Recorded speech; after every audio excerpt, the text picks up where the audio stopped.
Hello everyone, I'm Rabbi Chaitovsky here at my office at BMH-BJ. Happy Purim. Today is the day of Purim, a wonderful day in the Jewish calendar. Our Torah portion this week continues the book of Vayikra, and is a Torah portion of Tzav.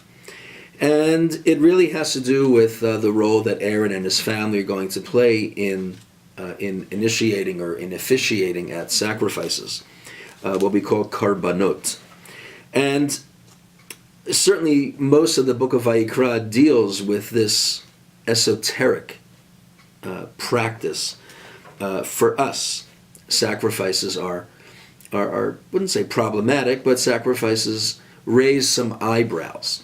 And Rabbi Jonathan Sacks, in his conversation about the Torah this week, happens to try to put sacrifices into a workable framework.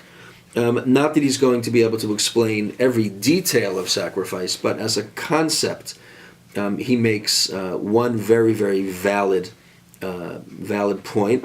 And I wanted to use that, with his permission, and I hope I don't mangle what he says too badly.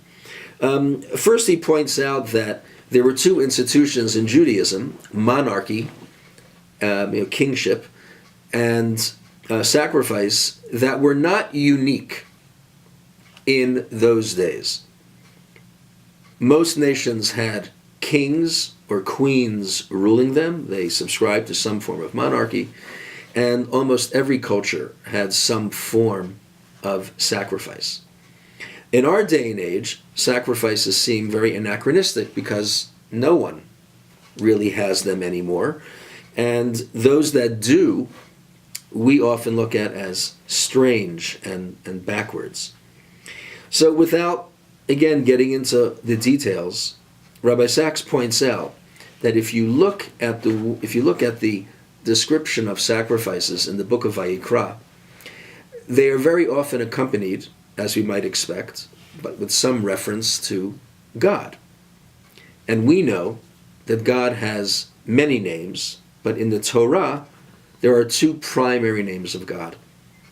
One is Elokim, and the other one is the four-letter name of God, which we don't pronounce, but we say Hashem. What is the difference between Elokim and Hashem? Our tradition says that Elokim is the God of justice, the God of right and wrong, the God of din, of law, whereas the four-letter name of God is the God of mercy, the God of love. It's interesting, he points out that when the name of God is listed in conjunction with sacrifices, it's always the four-letter name of God. It's always the God of love. In fact, he points out that the name of God as Elokim only appears 5 times in the entire book of Leviticus, and always in connection with another nation, not in connection to Israel. So if the book of Vayikra is all about sacrifice, and sacrifice is connected to the name of God, that means love and compassion, there must be a link between sacrifice and love.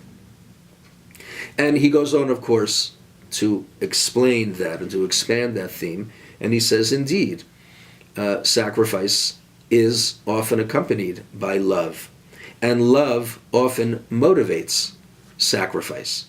If you love something or love someone, you will be willing to sacrifice for that person.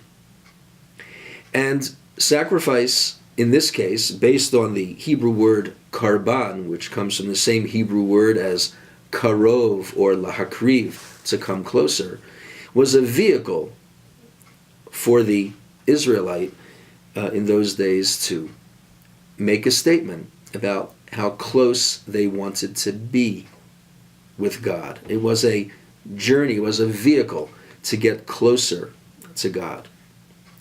What's the purpose of getting close to God as a group, individually and as a group? It helps foment community. And as I've said before, we're talking a lot about community.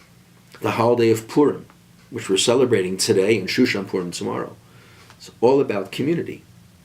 Mishloach manot, giving gifts to the other, Matanot levyonim, giving money directly to people who need it. Even having this seudah, even a meal in which you ostensibly would invite other people to come join you, is all about building community. Sacrifice also. Karban, getting close to God, getting close to others, is all about building community. We're going to be offering 2 very special opportunities to come together as a community in the next few weeks. One is this coming Shabbat.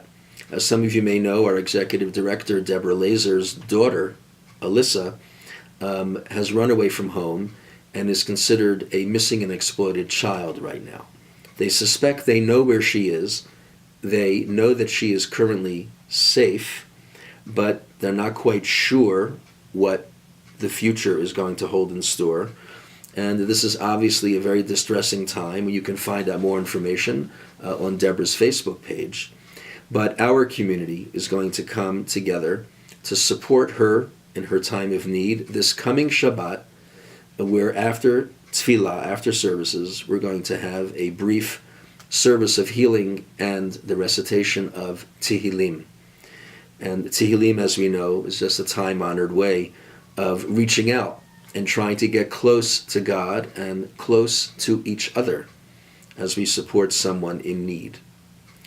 Another opportunity to help us build community is going to be on Shabbat, April the 9th, for Shabbat Yachad. And I want you all to know about this now so you can all make plans to be here.